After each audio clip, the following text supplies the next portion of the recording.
This week we're joined by Jon Pemberton, one of Blevins Franks' Eastern Spain financial advisors. How are you doing, Jon? I'm very well, Howard. How are you? I'm very well. Always good to catch up. Yes, indeed, good. Our topic this week is protecting and growing your wealth.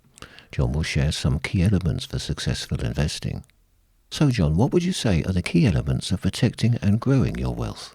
Well, I suppose whether you have capital to invest or it's time to review your portfolio to make sure it's on track, there are 5 key aspects you need to address for successful investment. And this has always been the case, if I'm honest. These will help you ensure your savings are working as hard as they can for you and helping you earn real rates of return, which basically means after inflation and tax, and at the same time as being designed around your objectives, your circumstances, and risk tolerance. So, firstly, we talk about the right tax efficient structure, then your appetite for risk, and what volatility actually means, and matching your risk profile and objectives to a suitable investment portfolio. Diversification is definitely another key factor, and regular reviews. So let's look at these points in more detail, starting with the tax considerations. What are the tax-efficient structures, and how big a role do they play in improving investment returns? When we're in the UK, a tax-efficient structure, which we'll all have heard of, such as ISAs or pensions, can keep most of your investments in one place, and quite often they are placed in what we call a tax wrapper of some sort with various different providers. But they importantly provide protection to help you legitimately avoid paying too much tax.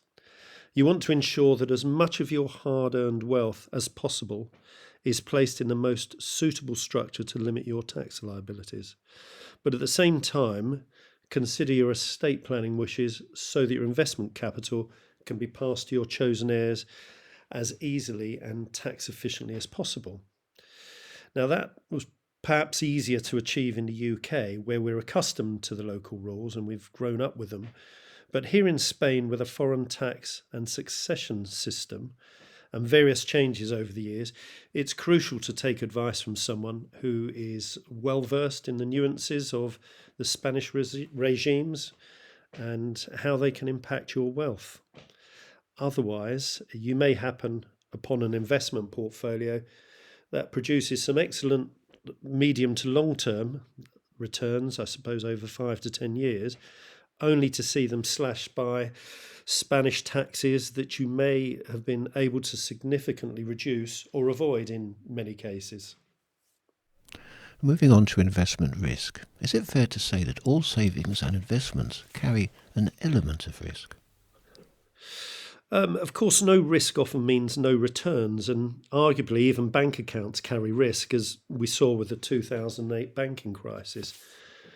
We, of course, also have inflation risk, where the rising cost of living erodes the spending power of bank deposits over time, and more so when interest rates are low. While the recent inflation surge may have taken people by surprise, even low rates of inflation can reduce the value of your money over time. And most of us recognise that some of our assets means exposure to market movements and giving us a better chance of outperforming inflation and producing real returns over the medium to long term. However, the starting point has to be to obtain a clear and objective assessment of your appetite for risk. Otherwise, the result will be an investment portfolio that's not suitable for you. These days, there are some very sophisticated ways of evaluating your risk appetite, involving a combination of psychometric assessments and consideration of your other assets and the investment objectives you have for you and your family. So how does one establish what their risk profile is and then build a portfolio around it? Every set of investments can be forecast to display a given amplitude of risk. Low amplitude, less investment risk, but also lower likely returns. And a higher amplitude of risk brings greater potential returns, but also higher investment risk. So the key is ensuring your investment portfolio matches your attitude to risk. It's extremely difficult to effectively assess your own risk profile. So you would always benefit from third-party professional objective guidance. And without such a sound assessment being then matched to the optimum blend of investments, you're likely to find yourself with a portfolio that is too risky or too cautious for you. So that's something you really need to concern yourself with and get it right. But another key initial step in ensuring your portfolio is suitable for you is to establish your objectives. And that's also very useful before a meeting. So make sure you've got a list of objectives that you can discuss with your advisor, i.e., are you looking for income, growth, or a combination of both? Or is your prime concern to preserve your wealth for children and grandchildren? And what is your investment timeline? Your advisor should then be able to help you build a portfolio based both in your risk profile and also which matches your objectives. How important is diversification? And how do you know if you have too little or too much? Well, the next critical component, I suppose, is to ensure your investments are suitably diversified and you're not overexposed to any given asset type, country, sector, or stock. By spreading across different asset types, and we're talking about equities, government bonds, corporate bonds, commercial property, cash, and markets such as the US, UK, Europe, and emerging markets, you give your portfolio the chance to produce positive returns over time without being too vulnerable to any single area or the stock underperforming. And this sound investment approach can be extended by utilizing a multi-manager approach where several different fund managers are blended together. This can reduce your reliance on any one investment manager, making the right decisions at all times and in all market conditions. And once you set up your portfolio, how often should you review it and perhaps adjust it? I think from a client perspective, I personally feel that it should be a minimum of once a year, but preferably more than that. I think it's important that we look at things like rebalancing portfolios and also taking into account your changing situations. I'm going to go off on a bit of a tangent here, but when I always talk to people about making a will, we always talk about last will and testament.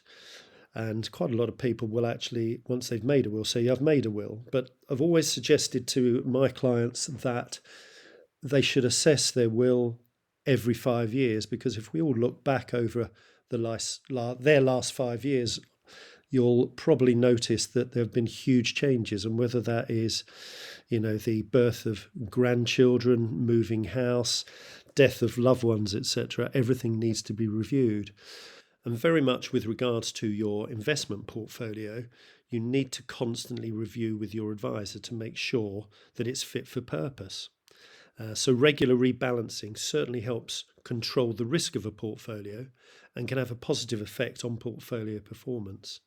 So in summary, at Blevins Franks, we ensure your assets are put into the right structure to limit potential taxation and meet your estate planning wishes. Objectively assess your appetite for risk and match it to the optimum investment portfolio to suit that risk appetite and investment objectives. Diversify across asset types as well, to include markets and investment approaches, and finally review your portfolio as needed. So I suppose in summary with regards to that, regular reviews are key to everything working for your investment portfolio. Yeah, thank you. Very informative. And of course, the website is also very informative. Indeed it is, Howard, and you can find a lot of this information and also track down your local office at blevinsfranks.com. Many thanks, Jon. I think we're back next week. I look forward to it, Howard. Thank you very much.